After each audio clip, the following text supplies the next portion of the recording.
different parts of New Zealand this evening. We're delighted to have everyone join us. This is great. I think we might have a full house tonight.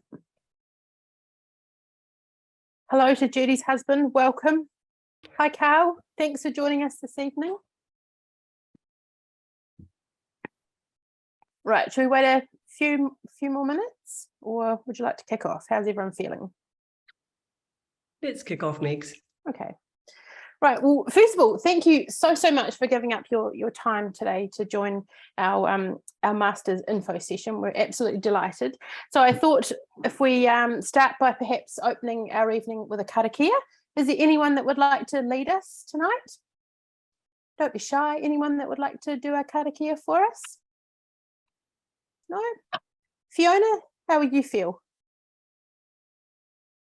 Happy to do that, Megs. Okay, cool. I'll hand to you for a moment. Cool. Kia ngā tātou. Ko te kawa o ronga, ko te kawa o raro. Ko te kawa ora, ko te kawa ora. E rongo, e whakarihia ki runga. Turu turu o whiti, whakamaua kia tina. Tina, ue, tai. Thank you, Fiona. Brilliant. A very warm welcome from our whānau to yours this evening. Thank you so much for joining our Masters info session. I guess in terms of how we're going to run this evening, I just wanted to give you a bit of an overview. So our founder and CEO, Francis, will talk about who Tech Futures is and what we're doing in 2022, how we came about, and really, I think if we can ask Francis to share with us really what's top of her mind as she looks out to the world at the moment. And then I'll guide you into Fiona, our program lead. She's going to talk through the program structure, how the Masters work, a little bit about the components and the way in which we've, I guess, structured it and what the outputs could be. And then I'm going to introduce you to our fabulous panellists this evening, joining us from around the country. So we've got Melanie, Katie, and Rafik. They're going to share a little bit about their experiences, their project ideas, what they've been working on, and then we'll lead into a Q&A session, and then we'll open up the floor for everyone. And I guess if you've got any questions, you can pop them in the chat so we don't miss anything, or if there's anything that you'd like us to drill down into, feel free to pop it in there and we can work back over it. And I guess if there's anything else that we've missed or we haven't touched on, and I should probably introduce myself at this point. So I'm Megs, they don't let me out that often. I am the outreach manager here for the Tech Futures brand for this business unit. And my job is really to guide and support you through the business, introduce you to different members of my team, but most importantly, ensure that we've answered all your questions this evening. So it's my pleasure to introduce you to Francis. And Francis, over to you. Kia ora, thanks Megs, tēnā koutou katoa. I'm thrilled to be here, and I have to say I have been put into a box tonight. So for two things, apologies, I have quite a heavy head cold and right now probably doesn't sound great, but also just as I was about to start the session, I had a whole bunch of year 13 students arrive at my house for filming in my home tonight, which I didn't expect. So I've been told to go and sit in a box, and so I apologize if it's a bit echoey in this room as well. I just want to acknowledge some of our graduates and students who've been part of our journey before, and thanks so much for joining us, because without you, we wouldn't be here. So Rafik, Melanie, and also I'm trying to think who the last, I can't see everybody. So Katie. Katie, fantastic. And look, it's so lovely to see you all, and it's a real thrill to kind of always catch up with alumni. So look, for those who don't know Tech Futures Lab, we formed about 7 years ago, and we are part of the larger organisation, the Mind Lab. And the Mind Lab has got a focus a little more specific around people who work within education, health and impact areas. And Tech Futures Lab has a broader focus around all industries, looking at the changes and the impacts of the world around us. There is a very clear focus on future of work, the future of how organizations disrupt themselves and how they start to navigate change. There's obviously a clear part around technology, and actually what does that mean as we think about the technologies of our time. And they can be things really transformative, such as automation, or they can be things around just better understanding of data and analytics. what we're really focusing on is saying, as people in business, whatever sector you're in, what do you need to do today so that you and your career can keep thriving into the future? And we know probably, I'm sure most of you will be aware that our careers are going to last a lot longer, that we are not sort of going to be, many of us won't have the luxury of retiring at 65, because actually our longevity means that we're going to be around for a lot longer. But also we want to be engaged with our communities and our family and our whānau. So it's really about saying, how do we stay relevant and engaged with information? How do we have the debate and the discussion and the conversations that keep us knowledgeable and actually enable us to lead from the front? A really common theme from our graduates who come through, they use this to leverage their career. Often people do move into new roles and new positions within their companies, or they go off and start their own organizations. And there is a sort of a general theme around people who come in. They've often had a life-changing moment that's triggered the decision to come back into study. They range from people who've had a sort of a work-related change. It could be the terrible word of when they have been made redundant, shocking word, or a job's been passed over, they haven't had the promotion they expected. Sometimes it's the company has had change of direction, they don't necessarily believe in the direction it's going. A lot of people have children, or the children hit a certain age and they start to think about what it means to be connected to their children and in the life their children lead. Some of them have a major sort of personal event in their life, and that's often the catalyst as well. But at the end of study, what we find is everybody has got that moment where they reflect back about how much ground you cover when you start learning again. It's not just the conversations within the formal program, it's actually been open to all the news items that we hear and wash over us every day, and so really taking the time to understand what they mean in your own life and your community. Even though our program is an option of full-time or part-time, the majority of people do it part-time, but it is a very, you're able to do it within a year to a year and a half, depending on how much pressure you want to put on yourself. And the average student typically is between 35 and 55. So we call them mature students. I think we're just kind of, young at heart, but in grown-up bodies. But everybody is pretty much working at the time when they're studying. It's very few people have the luxury of taking a full sabbatical, although those who do, we are very envious of. It's a lovely way to be able to go back into study. So I just want to talk a little about why I started a Tech Futures Lab, and part of it comes from, I really believe that we can be whoever we want to be, and actually, the only difference between a person who succeeds and continues to love their work is really the knowledge they have and the ability to really pursue the things they love. And we spend so much time in these organizations that we really should love what we do, and we should really feel valued in what we do, and we should also feel that we are able to be contributing in a really meaningful way. New Zealand, unfortunately, doesn't have a culture of professional development. We don't have, most businesses have a very small amount of budget allocated to upskilling. So if people do it, typically as a day conference or a very small program, whereas the rest of the world, by comparison, has a much larger contribution to ongoing learning. And we also, from a formal learning point of view, we also have one of the lowest participations in the OECD. And that's partly because we are a nation that is, one, the biggest employer is government. The second biggest employer is ourselves, so people who are sole traders in the SME economy. And so there's not necessarily the same levers of a big organization where you're trying to get ahead and competing, and you're thinking about how to strategically carve out new space or do things really well so they have the best possible positive impact on the future. And so we are a product a little bit of a small nation, but I actually don't think that should limit us. And I'm a really big believer that we have credible thinkers here and people who can contribute and make great changes and impact, but they need to have a context, and they need to have the information at their fingertips so that when they're making decisions and someone talks about a technology, for example, or a behavioral shift or a societal move or a demographic difference, that people go, I understand that, and I'm working on it. So I'll use just the last few months to talk about some of the things that perhaps have taken place in the last 3 or 4 months, which are really material going forward. And sometimes these things pop into our minds at the time, and then we let them go, and we don't really think about the consequences. What coming back into a master's study does, it takes you back into that space and says, you need to think about the consequences of these things. So I'll use just the last 3 months as an example.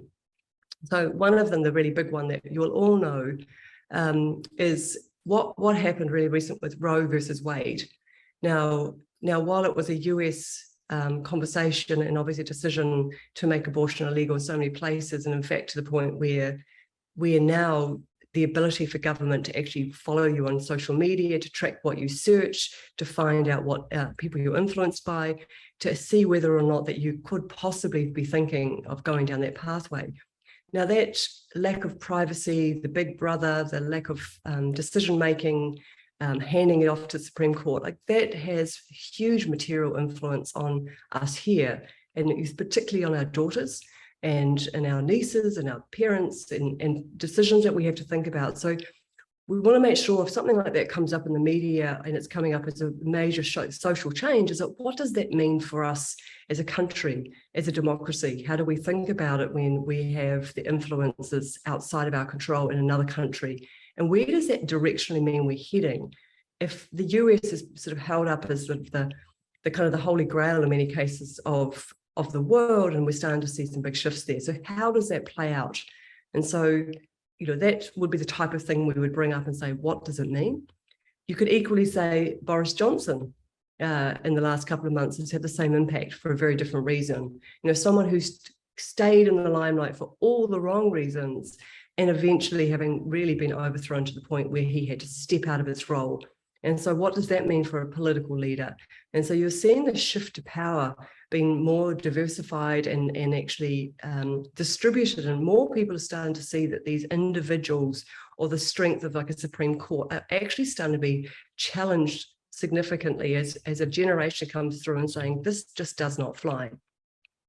You could also think about just in the last little while, in the last week or so, there was the biggest cyber breach of all times in China, where over 1 billion people had their information hacked through a system there. And actually, we've never had a situation where, and it was actually a government system that was hacked. It was a police system, had all the information of their citizens. So while there's more than 1 billion people in China, so then you say, if there are people out there who have the ability to hack into a Chinese government system and get information, how does that really protect us in a place where cybersecurity, where it's top of mind for a lot of us in our roles, and privacy, and how do we know? And the interesting thing in that particular instance, and if you hadn't heard about it, is the people who perpetrated this are only asking for the equivalent of $200,000 US in Bitcoin. So they're not doing it for what could have been multiple millions of dollars. They've actually asked for a reasonably small amount in the scheme of things. And so you have to sort of understand what goes on behind. Is this a protest? Is this something that people are using to showcase power? What does it mean when you've got someone who's going through that process? Some of the other things, Minister Abe from Japan, when he was assassinated, you think about that, what does that mean? Japan is not a place where there's assassinations. Assassinations are not commonplace in the world today, and yet the accessibility to the ex-minister and ex-prime minister obviously had a huge impact, and he lost his life through that. Now, we may think of these things and say, well, that's a news item, it's in another country, what does it really impact? But these, when we start to get older and we're making big decisions, we need to be thinking about news in a very different way. And then that goes into the likes of the climate situation, the extreme weathers, the record temperatures that we have in the UK and around Europe. We've got extreme adverse weather happening across the US, both in terms of bushfires, but also flooding. I know Christchurch has had its wettest month on record. We've got places right now, we're starting to look at New Zealand's future country about how we think about climate and having to relocate people from certain locations because they can no longer guarantee they'll be able to live in these locations. These are all influences, regardless of what sector you're in. It's about saying, how do I think about the future, both through your own lens, your own whānau, but also thinking about, what about your children, your children's children? What will they do? At the same time, when we've got things like artificial intelligence, and we've got the democratization of systems like banking systems, and we're moving into fintech, and we start thinking about digital currencies. So layer upon layer, we look across the world and we bring it back, and then we get specialists within the master's program to work with you so that you can break it down. So you may have a real interest in, for example, the Internet of Things and data. And so you would really focus on that, but you'd always be mindful of the other things that are going on around that. And it could be things that happen globally, things that could be happening locally. It could just be demographic change. And we're certainly going through some massive demographic changes in the world right now. And the differences between, the very, very large, rapidly growing countries like Nigeria with a tiny, tiny percentage of people over 65 and a big, huge population of, many, many tens of millions who are under the age of 20, compared to Japan, which has a huge population over 65 and very small number of young people, where they've had to automate much faster, they've had to put in robotics in much earlier stages. And so every country has different influences. So the key thing about the Masters is about opening your eyes, a little bit like having the best dinner party with the coolest bunch of people in your class, and actually hanging out and having these conversations and saying, what does it actually mean? And how, if I'm going to be doing this program, how does it affect me in my workplace, but also in my community? There is no typical type of person. We have classes where you could almost cover, you could have 25 people in the class and you could have 25 industries, and they can be as diverse as people who work in, as musicians and have been on the road for 20 years in a band, right to people who are funeral directors, through into banks, into fintech, or into the professional service firms. Like, there's really no commonality. What it is common is that curiosity, that people are thinking about, what is it that comes next to my life, and how do I make sure that the next 10, 20, 30, 50 years can be really impactful, but doing things I really enjoy doing, and they're not just going through the motions, and that at the end of my life, I'm not going to look back and say, well, I just did what I had to do, when actually the choice is ours. We do get that choice of saying, what do we really want to pursue? What interests us? What makes us happy? What makes us feel really kind of rewarded in the way that we feel engaged, and that we're involved with communities and our workplace and our associates and our colleagues. So I think I'll leave it there. And for any questions, if that's okay.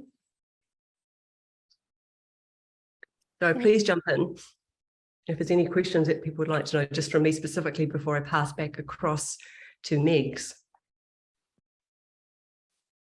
Rajesh, did you have a question? Oh, I actually wanted to get a little bit of idea about the technological part of the training program in particular.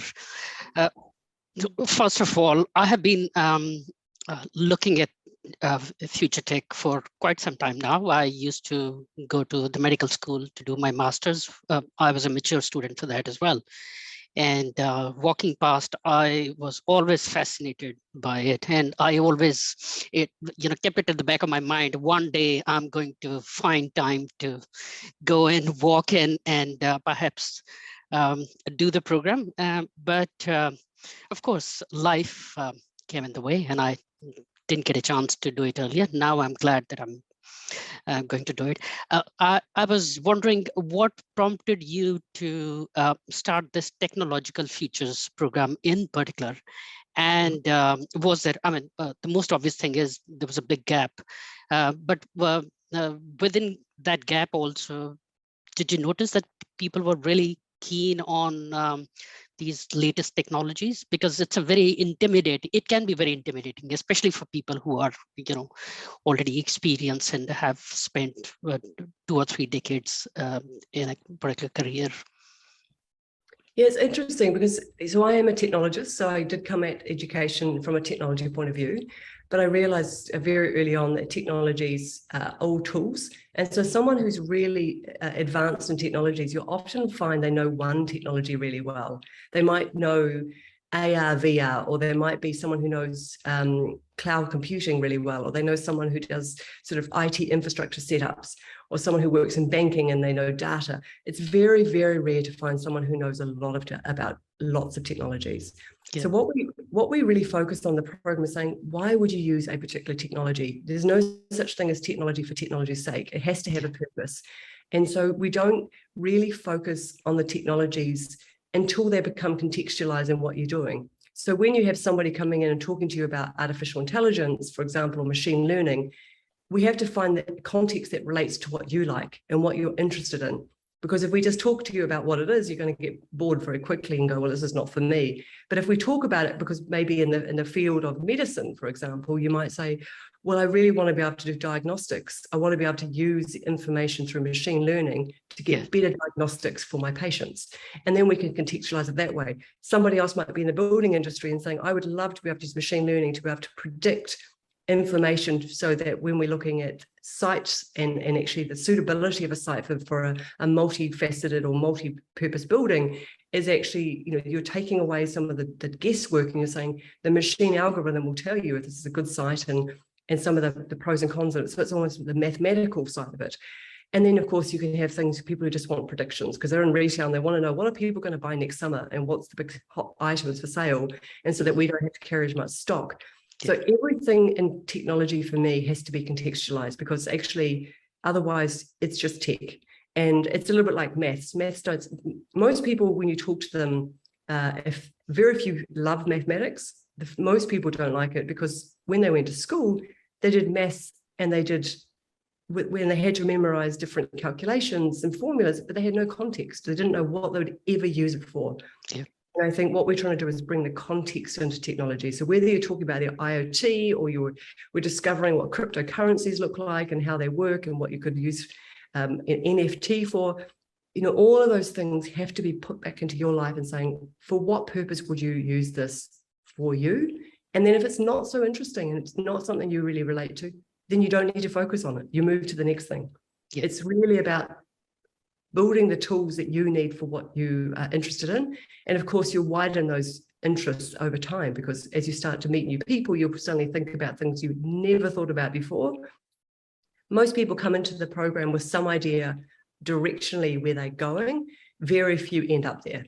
Most people actually, with the journey, they discover a whole lot of other things about themselves, about things they love, things they hadn't thought about, and they find themselves in quite a different area. And it's probably a good question to ask the three panelists tonight to say, did you follow your original sort of gut feeling of where you'd go on the program, and did you end up there, or did you actually diversify or go down a completely different pathway? Because I think you'll probably find most of them did the classic pivot and moved into a different area.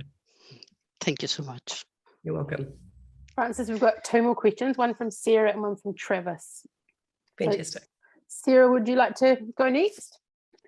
Sure. Kia ora tātou. Look, thanks for the opportunity to meet and chat and hear about this. My mind's already exploding. I hope you're going to give us a glossary of terms and help us build a whole new language here. It sounds like we're going to need that. Frances, you slightly took the question out of my mouth, was just about asking our alumni whether, what track they started on and where did they end up. I'm really interested in that. Great. But also, I just wondered whether you could elaborate a little bit more on, you talked a bit about bringing specialists in, and that there'll be a range of specialists that you connect us up with, or people that might come into the program. Can you expand on that a little bit more as well? Yeah, absolutely. And I know you'll get more information about the program structure, but let me just give you a quick. So one of the things I really wanted when I developed the program was not to have I don't want to disrespect any dusty old professors here, but dusty old professors who have been doing the same talk for 20 years in front of a class. So we actually have an amazing group of core facilitators on the program, and then you'll meet Jade tonight, who's the innovation director. But actually what we have outside of the core program with Fiona and Yuka, who lead the program, everybody else is a specialist. So you will meet in almost every session someone new. I mean, I don't know. Katie, I can see you in my view here. How many people do you think came and talked to you over the duration of your program? Oh, crikey. We'd have a good probably at least 10 a month, I think. And then interspersed with different advisors and that sort of stuff. So a couple of repeat offenders, which were good ones to have that. But yeah, just all, and I think Frances was saying, like, there are lecturers and there are industry experts and all of that sort of stuff. So getting information in a range of different ways to contextualize to help you shape your project or work on what you're focused on. Yeah, thanks, Kate. And I think it's the thing is, so you have a core team within Tech Futures Lab, the people who you go back to all the time, who you kind of be like your homeroom, but actually beyond that, you have all of these specialists who know this stuff in a niche field. They're not going to come and talk about multiple different things. They might come and talk about, different kind of systems thinking processes you might go through to change organizational thinking. And the next person might coming in and is a deep specialist in artificial intelligence. So like, I think what we find is that then the conversations become really rich and contextualized within the expertise of those individuals. And they also can bring in projects and things they've worked on. So they are practitioners, they're not academics in that form. So we do have academics as well, and they're the people who become your supervisors and the people who will take you on the more the academic side of things. But actually, I just want to say before I do hand over is this is not an academic program in terms of you don't produce a thesis that sits on the shelf and you only dust off when your grandmother comes to visit you. It is, you are producing a live project. So it's something that you bring to life, and actually it's things that you can actually utilize in your business, in your life. And so the end work is something that is very much a live, organic, living piece of work and project, and that can be in many formats. It doesn't have to be by any stretch of the imagination as a written report. If you were theatrical, you could do the whole thing as a theatre production if you wanted to. So it's about saying what is right for you, and actually how do you make that documentation really, really relevant if it's documents, or some people have there's all sorts of beautiful ways people produce their work at the end. And again, the reason we do that is it meets all of the criteria for NZQA. We are a category 1 provider. We are highly ranked for research. We do all this sort of thing, but we are just saying, let's make sure it's practical. Let's not just go and do something just because you need it to pass and get your master's qualification. It's really important to make sure that it's a useful learning. Every week is useful, but the end product is also equally useful to you can apply it as you go forward. Does that answer your question? Yeah, sure does. That's great. Okay. Thank you. Cool. Okay. I think it was one more. We've got one more from Travis. Travis, do you want to unmute yourself and put your question to Francis? G'day. Hi, Francis. Hey there. Hi. So yeah, it was just a general question, really. Doing some other studies at the moment, and probably talk later of what the requirements are for entering the class. But yeah, it was just probably wondering where your introduction was talking about how the world's going at the moment, and I was wondering if you think as well that a lot of humans are moving away from food gatherers and hunters at the moment, and we're all going in the direction of technology and who's got the biggest car and stuff like that. Look, it's interesting because the population of the world is growing, and we're nearly just under 10 billion, under 8 billion now. We're heading towards 10 billion over the next few decades. And unfortunately, the only way that you can efficiently distribute resources when you get that many people is in cities. So the whole world is gravitating towards cities. And that means more technology, because if you've got a high density of people living together, then you have to be able to produce food in a very technological way. It has to be able to be moved because it's perishable. You have to be thinking about the smart technology. That means you can get transport systems and schools around them. So I think there is two types of worlds right now. Of course, here in Aotearoa, we have a beautiful ability to be out in the great outdoors and a low population. And so I think aspirationally, people would rather be where we are. Like, there's no doubt about it. And actually, I think in the future, the hardest thing will be stopping people. Actually, we probably will end up with a much bigger population because of just what we offer.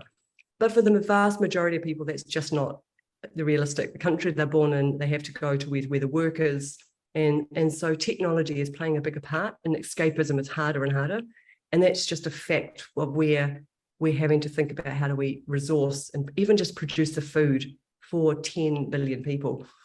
So I think people often want to go, is this sort of a dystopian future where everybody is going to be living on screens and never getting out and about? I think actually, normally when you have a pendulum swings one way quite far, like it is at the moment with technology and COVID's locked us all away, it typically swings back the other way. We're seeing it in politics right now, we're seeing it in fashion and in music, and we'll start to see it, I think, people gravitating back towards authentic, outdoor, more natural environments, communities, trying to hang out people we love and care about, and maybe move away from technology as much as possible. But it's a continuum, and for some people, you know, what we love here, what keeps us here as Kiwis is probably different than what keeps somebody in Shanghai, and or keeps somebody in the heart of a major African city. So I think, again, it's about understanding the nuances and what influences. You know, we're very lucky because we are extraordinarily privileged because we've got so many things in our favor. We've got so many unfair advantages because of our natural environment. We've got lots of other challenges, but our natural environment gives us privilege. And so some of these topics are about, we can't really put a lens of right or wrong or good or bad. It's actually about just what's happening in the world right now. And there is certainly, for example, a massive decline in people having children, and actually fertility rates are coming right down, and people choosing not to have children at an alarming rate.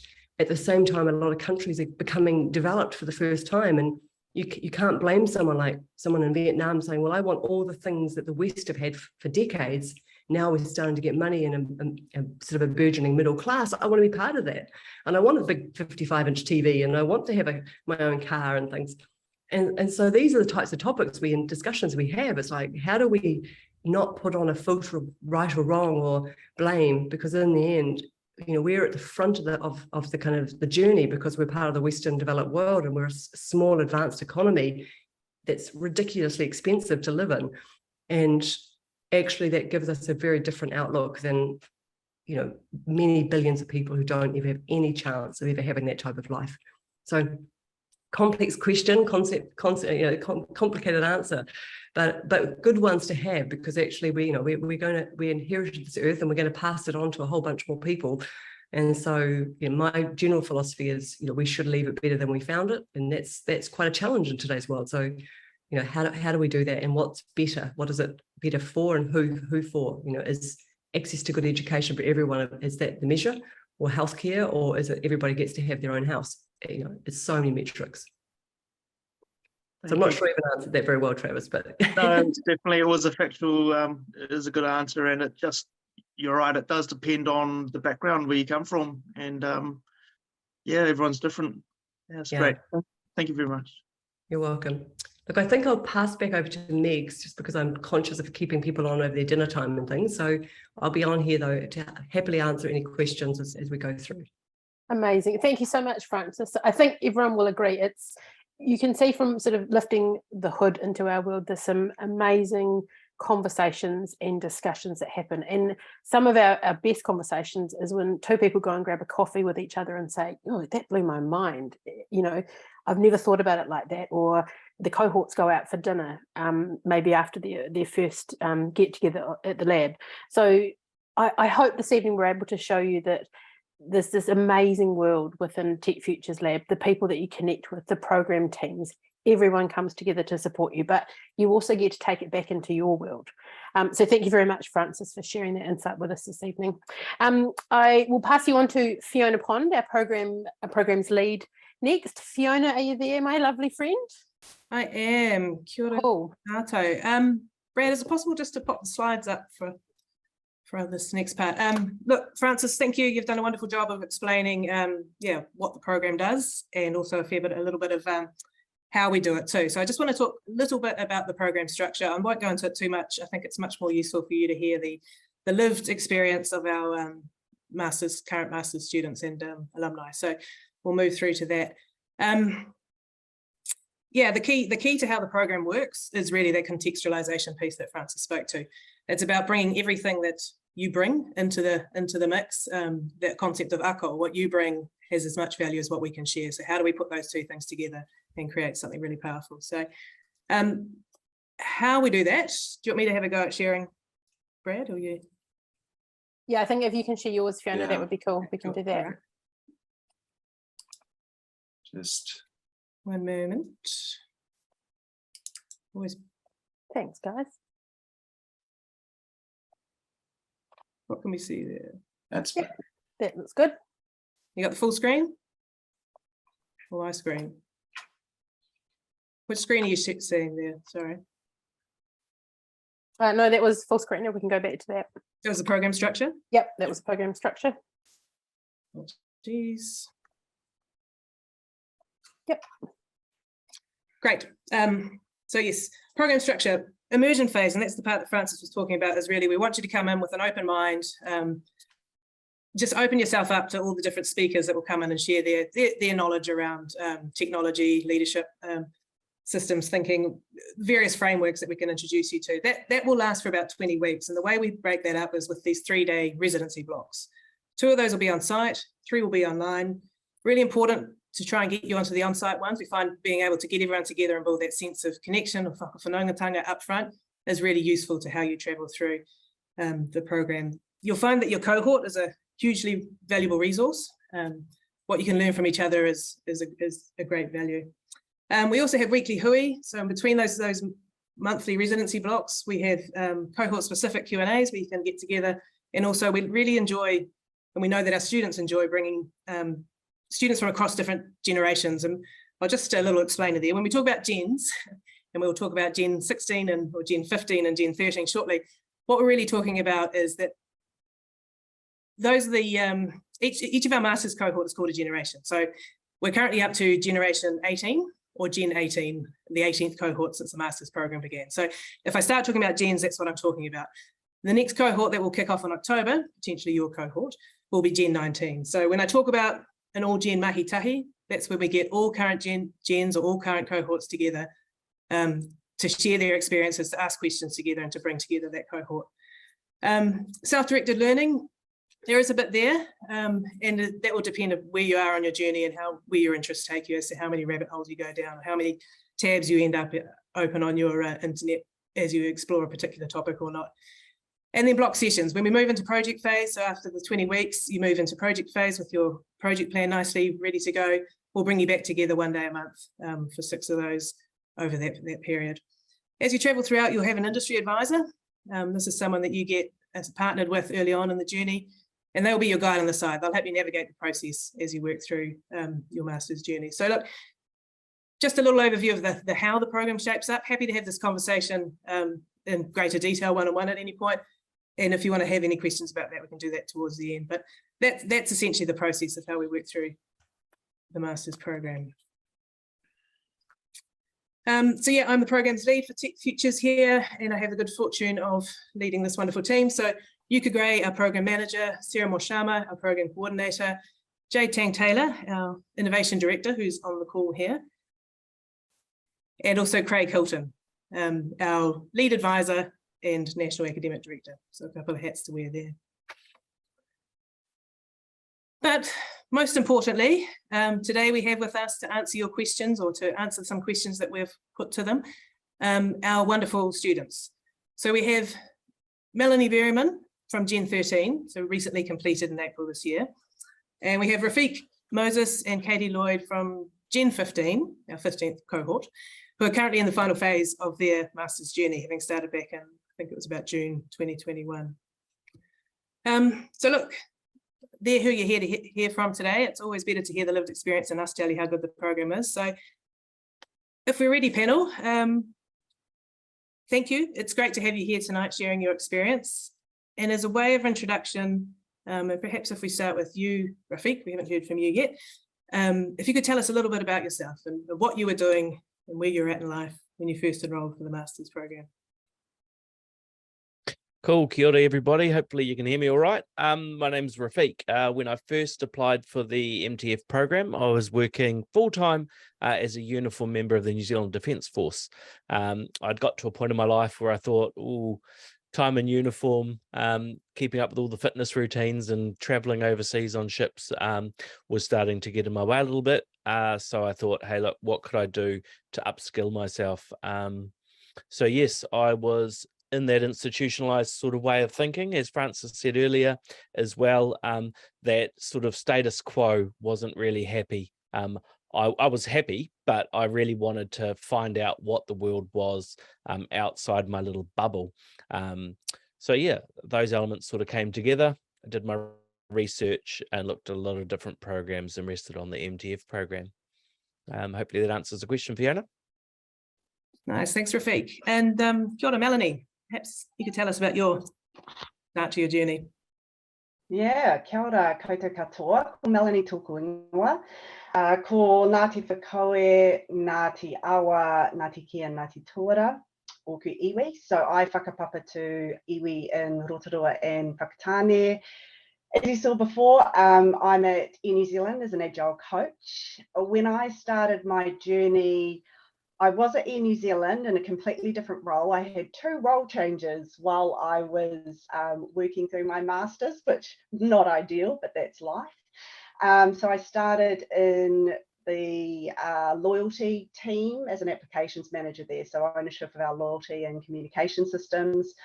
Then I moved into data and analytics, looking after the operational side of the systems there. And now I'm an Agile coach working with the cybersecurity and identity team at Air New Zealand. So yeah, that's where I started my journey. Do we talk about our kaupapa now, or is that another question? We can come back to that soon, Melanie, thanks. Okay. Which leaves Katie. Kia ora, everybody. So June last year was when we kicked off. So you can imagine how much fun we had during lockdown last year. But it was nice, I think it was a real, both personally and professionally, the masters made it difficult, but really got me through as well, because we just had this whole world that had kind of opened up. So I was in a similar sort of space to Rafiq.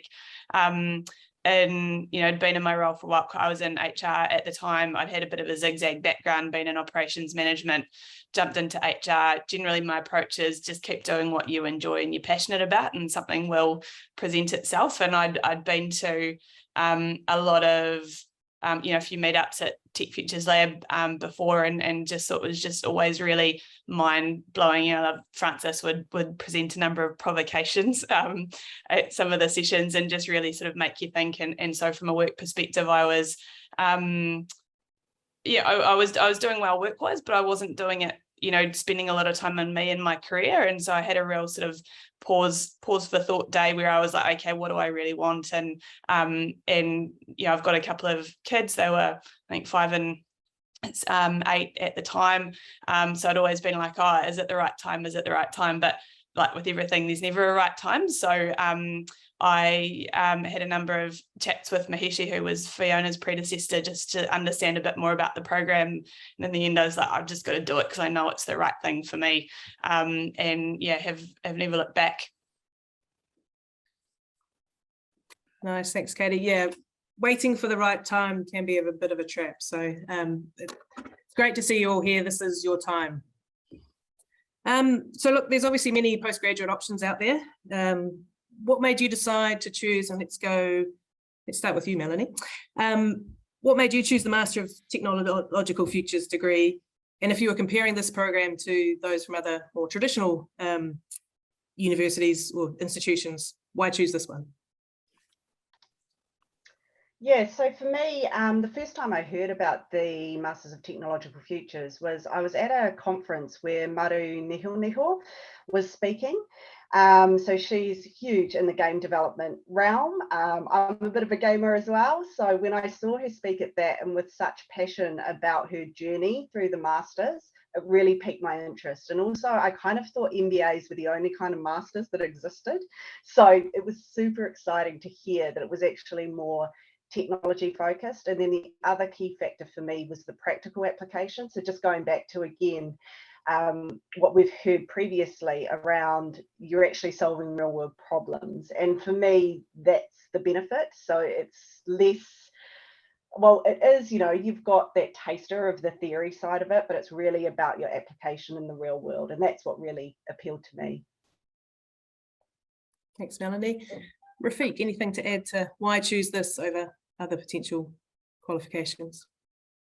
Look, it was a big, scary step for me. I'm not going to lie, because I'd never studied before. So I thought, oh, I'll do a micro credential and I'll get all the things I need. And it sort of talked all the way up to the master's program when I started with the Tech Futures Lab in terms of the program. Prior to sort of figuring out that Tech Futures Lab existed, I talked to a few people about MBAs as well. I thought, yep, I'll be an MBA. Every single person in a position that I want to do has an MBA, so I will do an MBA. And they all said to me, don't do an MBA. And I thought, how that's a bit incongruent. And I said to them, hey, like, you all have an MBA. I want to be where you are, so why wouldn't I? And then one of them said to me, look, causation, correlation, you know, like, just because we have MBAs, that study didn't necessarily get us here. One of them actually suggested Tech Futures Lab, so I really started investigating and looking into that program, started ringing up, doing the emailing process and talking to the staff and realizing, hey, I have a lot more value than I thought I did in terms of what I could achieve. And B, the Tech Futures Lab staff were so brilliant, probably at getting me that confidence to push the button. So yeah, I did look at MBAs as well. Actually, if I can just jump in there, Rafik, thanks for that. It just reminded me that a lot of people do decide that they're not, capable because they haven't done any other previous university study coming into a master's program.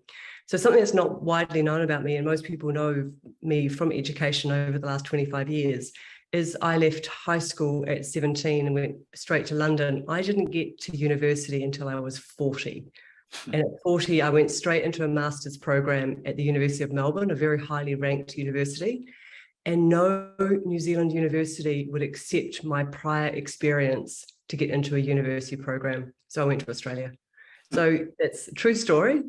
So for me, it became quite personal at that stage because I had, I'd had huge roles as CEO for many years at that point, but I still couldn't meet the criteria of getting straight into a master's program. So that was one of the problems we wanted to solve, is like there's a lot of people who have equivalency. They've had jobs for many years and they absolutely have done equivalent of an undergrad degree by the time they come to us. So we just make that process really straightforward. We just make sure that you understand the workload and the types of learning and that you're curious and you read things and you're open to new ideas. And then actually it's pretty straightforward. So, Rafik, with you not having that same thing, I mean, for me, it became, and now, of course, 10 years on, I never stopped learning. It's just part of my life. I've always been a learner, but I think it reignited this idea that I could learn, that it wasn't limited to people who did the normal path of high school, undergrad degree, master's program. There's many, many different pathways. So sorry to interrupt. Not at all. I mean, look where it got us. Katie, new one for you. So the name of this program, Masters of Technological Futures, can seem obviously like it's quite focused on tech in the hard tech sense of the word. So how did you find that the program encompassed that broader view of technology, as Francis alluded to earlier? So not just, well, the broader view of the future, not just the technology, but societal shifts, new frameworks, economic models, some of those things that Francis mentioned earlier. Yeah, I guess we were immersed in that for the first sort of 5 or 6 months. I think, you get such a diverse range of topics to talk to, but, a lot of the value that I've found throughout the program is kind of the learning to learn and critically engage with the information, kind of a little bit like Francis was talking about earlier. So, you might get technology, but it's actually, what does that then mean in terms of the frame in which we're living, or, what's topical and that sort of stuff. Sorry, my children and dogs have just arrived. So where are we at? Yeah, it's sort of quite mind-blowing. I think one of the things that I really enjoyed as well was a very strong sort of Te Ao Māori approach to it as well, that is embedded and woven through everything that you do. So it's not just there's not a kind of a not just about what you're learning, but how you bring it to how you learn from it, how you might then apply it afterwards. I think that's one of the things I really love, is about, it's not just about a thesis at the end, it's about building these skills, so then you can think about how you can apply it at work, or how you could create a business, or all of that sort of stuff. Your mind's just really open to that. And so does that answer? It was a bit of a ramble. No, exactly that. And it is about technology in its broader sense. So technology being a tool to solve problems, and your practice or your context will have provided many problems perhaps to solve. This process can help you do that.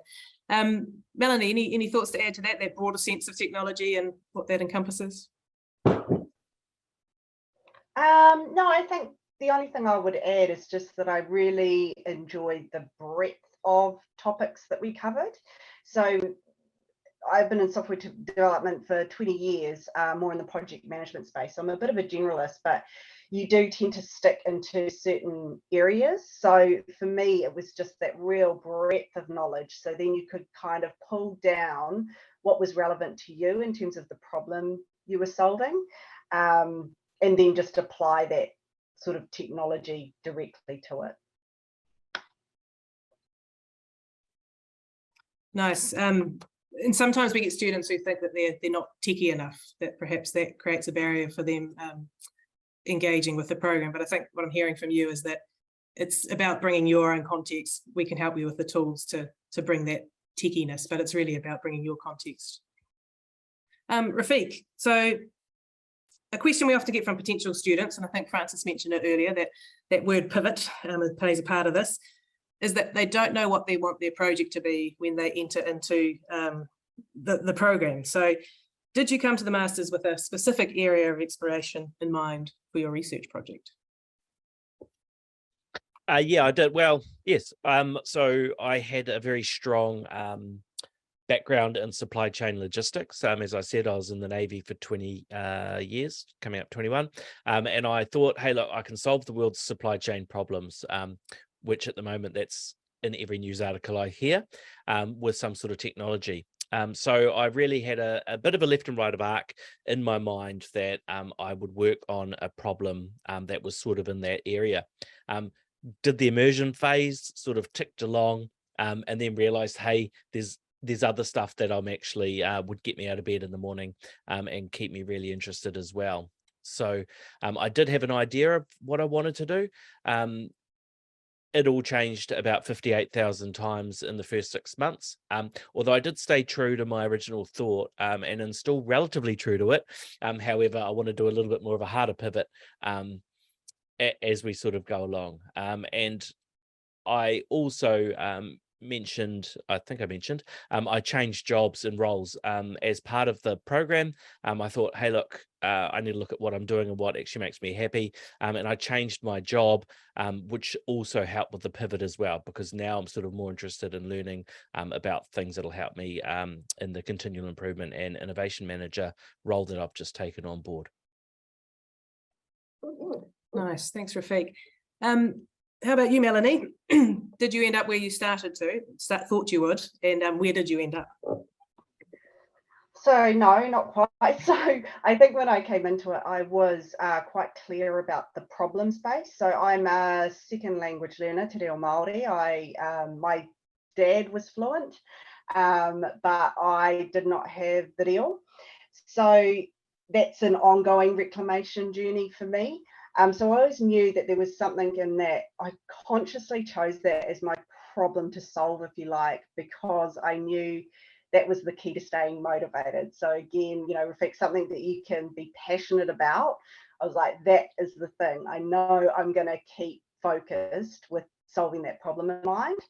So I came into the immersion phase thinking, yeah, cool, digital humans, teaching Te Reo at scale because we don't have enough teachers, all that sort of stuff, diving straight into solution mode. But it was actually through the very deliberate research phase where I kind of brought the scope in a bit more. Originally, it was going to be some kind of tool for all language learners, but through the research period, it became obvious that the motivations and barriers are different for Māori versus non-Māori. So that's where I brought it back down to focusing on Māori and solving for their issues in terms of learning the language. So I was then I was thinking about solving the digital divide for Māori. So you think about digital infrastructure at Kura Kaupapa and Kohanga Reo and marae and all that good stuff. So your mind goes everywhere. But I think that was the key to the immersion phase, being exposed to so many technologies. And then it was really just coming out of that where it became, okay, so going into research, finding out a bit more. And it was really in that at the beginning of the last phase was the decision point of, okay, this is the solution I'm going to use to address that problem. So while the problem stayed the same, the solution varied a lot. I ended up doing a virtual reality proof of concept. So yeah, wild, all over the shop. Awesome. And yeah, the process is flexible enough to allow you to have those minor and more major pivots as you go along and build on new information. Katie, how about you? Where'd you end up from where you thought you might go? Well, as I said before, like I came in with quite an open mind. I was just really wanting to, I think there's a couple of elements. So there's the technology side, which I think because it's technological futures, you can kind of think that it's just all about technology, but, you know, it's really about finding a problem that you want to solve. And so I think my first presentation, I had 5 topics that I presented on. So I gave myself a little bit more work than I needed to, but, you know, that was the important part for me. So I just kind of iterated through. And then I think, you know, Melanie, that passion, as you said, is just so important. And so finding something that you're really, a problem that you're passionate about solving, and that, you know, for me, it was like, oh, what stuff can I kind of, you know, bring in. So it wasn't necessarily about technology, but it's how technology so my focus was around, I think the problem was about, you know, for New Zealand, you know, where we've got this amazing technological infrastructure, some of the best in the world, but you know, we've got some of the lowest rates of productivity. We just work more to do more. So you know, looking at, as Francis said, you know, we're a nation of small businesses, so that was sort of the area I focused on in terms of you know, how could you know, disruptive technology or digitalization you know, help small business owners. And then, you know, just gradually refined that to be something that I was really personally passionate about. So female small business owners. You know, I've been one looking at, it's probably quite selfish, female small business owners with children. You know, how can they kind of do more with less and that sort of thing. So it was a gradual refinement around something I was really passionate about solving. Nice. Then I think this one follows on quite nicely from that, Katie. Another question that's quite common is around, how have you found balancing your work life, your personal life, and study commitments when you're returning back to formal study? Any tips and tricks? I remember sitting in everyone's shoes, and this was like the one question I really wanted to ask. I was like, right, how much time does it take a week? How do you do it all? And there is no precise answer. I think you know, being really disciplined and having some quite clear boundaries, but also it's only 18 months. So sometimes you do need to work, you know, quite long hours and quite late into the night to get things done. But, you know, for me, I work 4 days. So I have one day that I try to protect to focus on my studies, and then just kind of, you know, fit it in at weekends and that sort of stuff. And as a true student, there are peaks that come through as Rafiq's got a bit of a smile there, that come through as the assignments are due. But I said, you know, we had quite an unusual immersion phase where, you know, we had assignment due per month, and that is right through lockdown last year. So normally you wouldn't be living, working, and homeschooling to try and get it done. So I'm not sure whether my experiences would be reflective of what would hopefully be your experience now. Yeah, hopefully that was unique to you and your gen, Katie. Let's not do that again. Yeah, Rafiq, anything to add to the work-life balance and how to make it work? Hey, I think in general, doing a master's teaches you how to manage your life. It's probably one of the best outcomes and the learning outcomes there was. And I suppose strategy, in my sense, was I got a new job and I made the job one that fit my study. So my boss is happy for me to kind of align those two paths. Hopefully if he watches this, he agrees. So I'm doing some outputs for the course. I'm taking those learnings straight into the office. I'm leveraging them and seesawing up as I go, which makes the learning a lot easier for me personally. I'm not saying everyone can do that, but as Katie said, you know, you have those moments where you're sort of your project's due and you've put this off and you think, oh, this person will meet me on this day, but they haven't. You've got to just flex around your life really. And I sort of said to Katie that flexitarian sort of methodology that I use for it. I take things as they come, and I take those opportunities as they turn up, and that's why I did it. But yeah, whether it's researching through reading a book on a plane, whether it's watching some YouTube stuff and learning some how to do presentation skills and presentation styles, there's so much information out there that you have to filter through constantly, and learning those lessons and pulling that string and going, hey, that one piqued my curiosity, I'll pull that string a little bit more. The other thing I was actually fond of, and this is probably not really the question you asked, but after we have those presentations, whenever I had a meeting at work, someone was talking about Te Ao Māori, we did cultural intelligence meetings, is following up with some emails, adding them to LinkedIn, saying, can we catch up? Can you give me a little bit more information? And then following that person's journey as well. So your sort of tentacles all web out. So yeah, that's kind of how I managed it. Thanks, Rafiq. Yeah, and there's certainly a community of people out there willing to help. So the speakers that you come across are more than welcome to connect, more than happy to connect in with you and be part of that extended network. Melanie, as someone who's actually, not to take anything away from Rafiq and Katie, I'm sure you'll get there, but as someone who's actually completed the master's qualification, any tips for surviving? How'd you do it? Barely surviving. So not to put you off or anything. No, I reflect on it now. So I studied 20 years ago at university, and I think it's laughable that I thought I was busy then. Now that I'm working full time, I'm a single mum of a 7-year-old and 9-year-old. The two key things I would say in terms of surviving, I'm very fortunate to have my mum living with us. And she was an absolute godsend in terms of getting the time to do your study.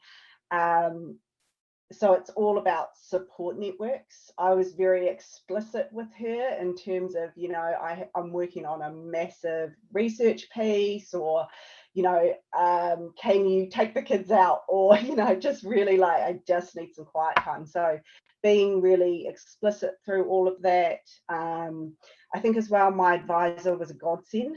So she talked me down from the cliff a couple of times. Just, you know, it's a lot to juggle your mahi, and then you've got other family commitments. And so, you know, it is a lot to juggle.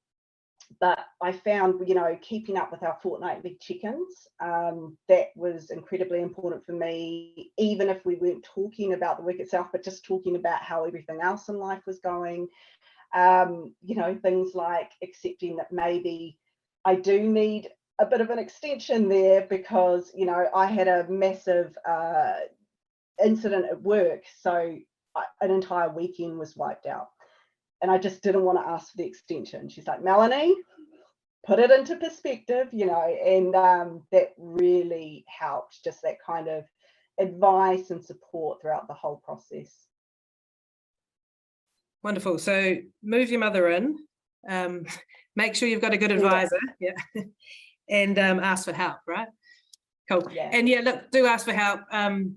We want you to be successful too. So just never be afraid to ask for help. We have ways that we can create more space for you in various forms. So yeah, asking for help is a key survival tool. Katie. Yeah, I was just going to echo that, is like the whole ethos of Tech Futures Lab is really built to support students and, you know, outputs but learnings as well. And so I had a number of wobbles as well throughout, and look, your project won't go as you think it's going to, you know, things will take more time, less time. So you know, it's designed to support you to have a really good outcome, and the you know, advisors, but the wider team is so supportive as well. And then so another thing is that, you know, you know, you work weekends, you work nights, that sort of stuff, but there's never one moment I'm going, oh, I don't want to do this. Like, it's just the work is amazing. And all my mates go, God, you know, it's summer, why are you, you know, you're sitting behind your desk? I'm like, but I love it, I want to spend more time doing it. And so that is how good it is. It's, yeah, it's just awesome. Wonderful. Look, I've got one final question for the panel, but if anyone else has questions too, maybe just start thinking about those and or pop them in the chat. So yeah, final question. Let's start with you this time, Melanie. What would you say to anyone thinking about studying now? Why now, and why Tech Futures Lab? So why now? I actually, going back to something I think that Katie said about, even if you feel like it's not the right time, it's never going to be the right time. So you just have to jump on it. You absolutely will not regret it. An incredible journey.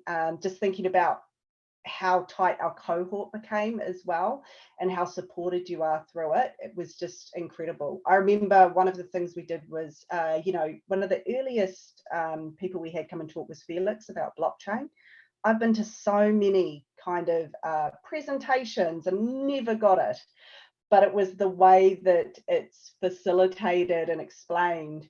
And, using examples outside of cryptocurrency, logistics, and all that sort of stuff, it was just mind blowing to me. So just an incredible learning experience.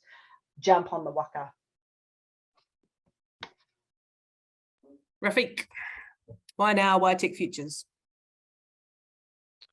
Same thing. I support everything that's been said through the whole day or evening as well. Take the bull by the horns. You're in control of your destiny. You need to light that fire up. No one's going to hand you it on a plate. You don't just go, cool, look at my calendar. I've got 18 months clear between 2022 and 2028. I'll do it then. You have to just make time for it. You'll light that little fire, you'll get some new fires, those embers will turn into flames, and you'll be motivated hopefully through the process. And there is that backstop of getting the extensions. If life gets in the way, you can manage things as well if it all gets a bit much. But yeah, I absolutely think that Tech Futures Lab is the right group to do things with, because whatever lens you've got, myself, I hadn't studied before, but if you've learned how to do report writing and this type of referencing, brilliant. They'll cater for that. You can do submissions and video record and help supplement your report writing with digital media as well. And all those things come together to say, hey, look, I'm not a natural XYZ, but I can fit that into my life right now. And you just will have to work on some of those things, I suppose, that might be your fears right now.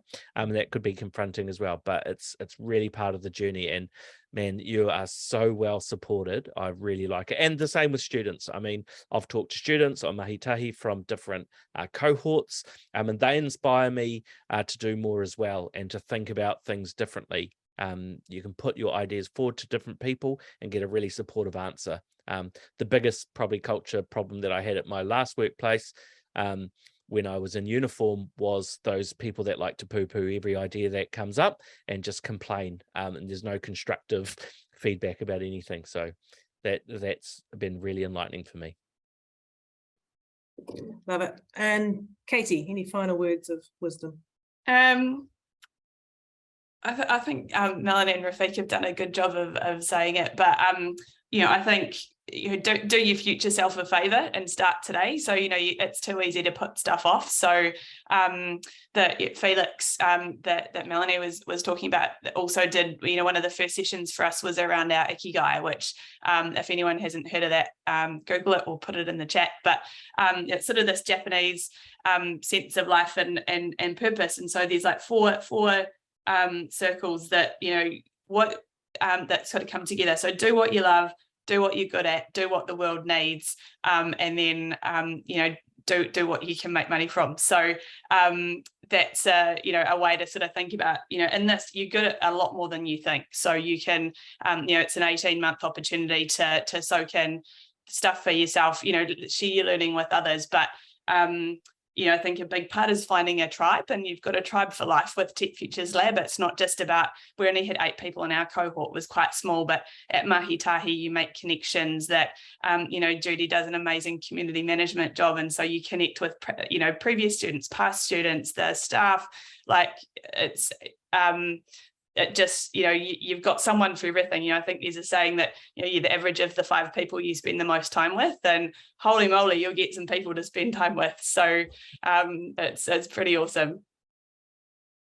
Amazing. And actually, Katie, if I can just jump in there and just quickly introduce Judy, who's been sitting here with Carl.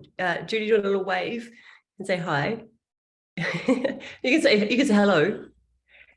every organisation needs a camp mother. And Judy is the person who can solve every possible problem you could ever imagine. And so she looks after all of our students, all their pastoral care and wellness and goodness and things that need. So it's lovely to see you both here tonight. Thank you, Frances, but I'm not here as the communities manager tonight. I'm actually here because I want to do the master's program. Get out of here. I do. So yeah, that's why I've got Carl here, because he's going to support me so I can continue to. Yay. Oh, okay. So it's lovely. I didn't know that. It's brilliant. Fantastic. Yeah, I can't wait, Judy.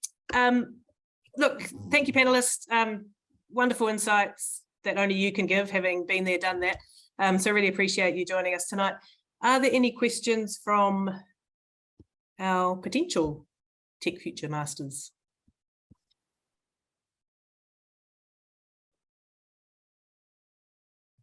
Oh, while I'm on the theme, I am so nervous about doing this, but it's really good to hear these students who have been there, done that, about just do it. And so I hope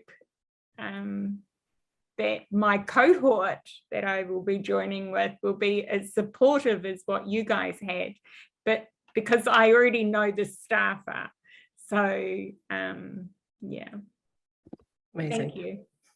And I should say that Katie's little class that she had is not going to be, the world shifted, and suddenly I think a lot of professionals have realised that this is the time to do this. I know that we have currently 22 enrolled for the October class. So yeah, it is bigger. It's these little tiny classes, unfortunately, may or may not be in the future. But I think the thing is, these bigger groups is where you have obviously a chance to meet with a cohort, which will be friends for life. And I think that is really important. And I'll just, for me, just closing out, what Katie, what you said about do this as a sort of a future gift to yourself.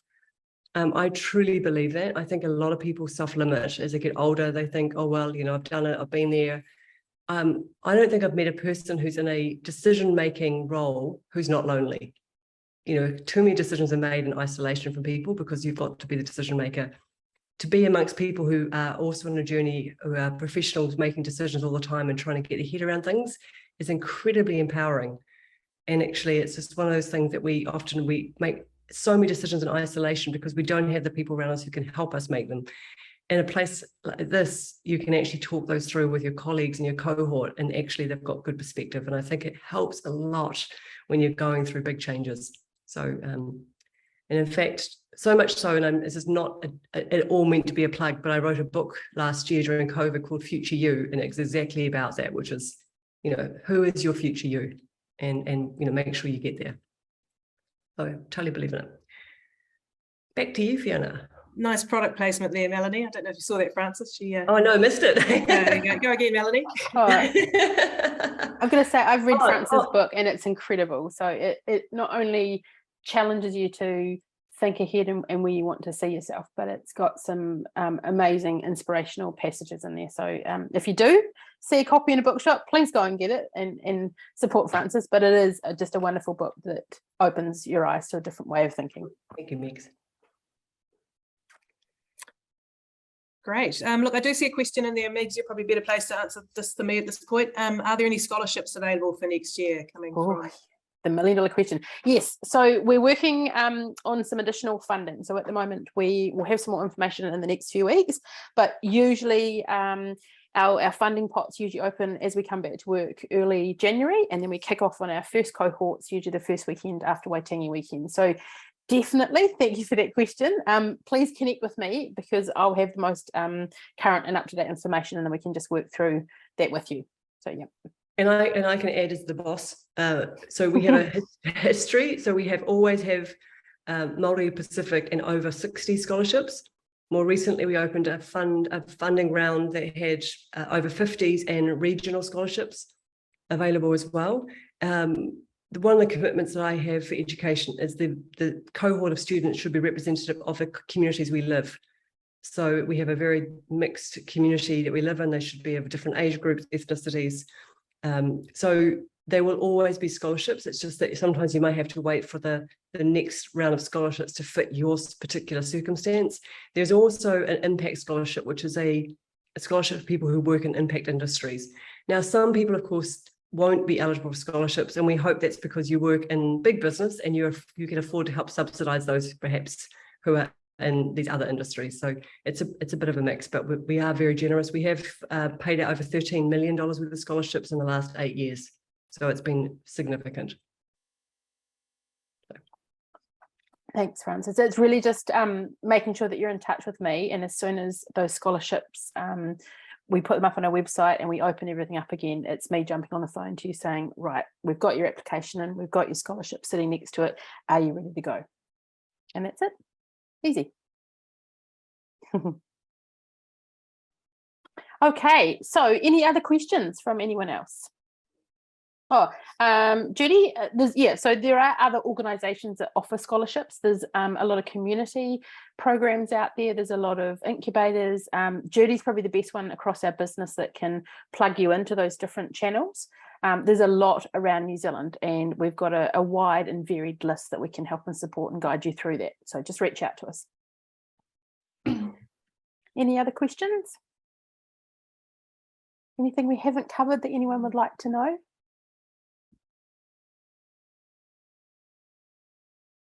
No. How's everyone? Sorry, no, I've just got one comment to offer, Ree. You know, if there's anyone on the line with kids, or even sort of other sort of young people, like the example that you can set, going back and showing a real growth mindset and learning is just massive. So the number of people that go, oh, I've been so inspired by what you do, and it was really sweet. Yes.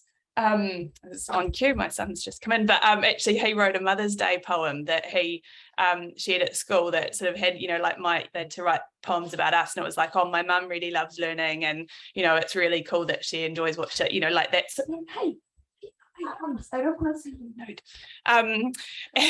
But it's really cool, and so it's you get to inspire your own next generation, not just kind of create that through your kaupapa. Yeah, so true there. Thank you for that. It's so cute, Katie. Yeah, you did well. Photo bombing, I love it. Plenty of that. Yeah, we had a streaker on this. System. He was going into, no, we don't need a streaker. I'll just add to that as well, Katie. Absolutely, that legacy, such a huge part of it. So for my sons, I'm looking forward to graduation next month. I'll be picking them up from school early in full graduation regalia, again, just setting that example for them. So it's really exciting to have them involved throughout this kaupapa. Fantastic. Any other questions? Yes, I think we'll be excited to have everyone back in the lab, having graduations kicking off. I think October we've got another round, and it's so nice to see everyone. Everyone's families come in, and it's really meant a lot to us to have everyone back in the labs. So it's really important. Fiona, is there anything else you'd like to cover? No, I think we're good. Yeah, fantastic to hear from our panelists. Thank you for coming out tonight. It's good to see some newish familiar faces, and looking forward to talking to some of you in the future. If there's anything more you need to know, feel free to reach out. But I think we're good, mates. Maybe just next steps, and cool. Okay, so yeah, in terms of next steps, I just want to say before you head into that, thank you so much to our incredible panelists this evening.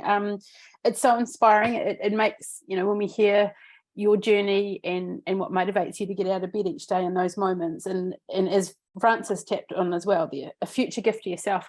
When people ask me what they get out of a master's program with us, I would say to them, it's a mind shift, it's additional layers to your decision-making process, as Frances alluded to, but it's connections. It's having a whole new LinkedIn network when you walk away. It's having a safe space to have robust conversations. And often, we hear students when they go back to their working day and they explain to their colleagues what a call they've just come off, or a presentation they've just seen. The colleagues sort of go, right. And they're all inspired and they're ready to go, and they want to progress those conversations, that's where you do it with us. It's such a cool community. It's your journey, it's your time. We literally hold on for the ride. We wrap ourselves around you. We're here to support and guide you. So that's my job. That's what I do. I help you come in the front door. I introduce you to wider members of my team. I help you through the application process, the scholarship process, if you want to have a chat through, you know, how to answer the questions that are involved in there. And usually within 12, 24 hours, we've got a reply for you. It's usually a pretty good one. And it's just a matter of working out the timings, you know, what cohort will suit. Is it now? Or, you know, we've got an amazing group of people coming through for October. I think that's going to be, Fiona, for you and the team, an amazing group of people wanting to impact the world, their sector, their industry. So I'm really excited to ring them, you know, 18 months down the track and say, did it deliver everything that I promised you that it would, that I said that it would open doors for you? So I think that's where we'll leave it this evening. For me, I'll pop my my email in the chat here, but please reach out to me if you've got any further questions you'd like to know, how to put an application into our systems, and I will guide and support you through that. But thank you very much, everyone, for joining us this evening. And Fiona, I think we'll close off. If any further questions, guys, for us? Anything else you'd like us to cover?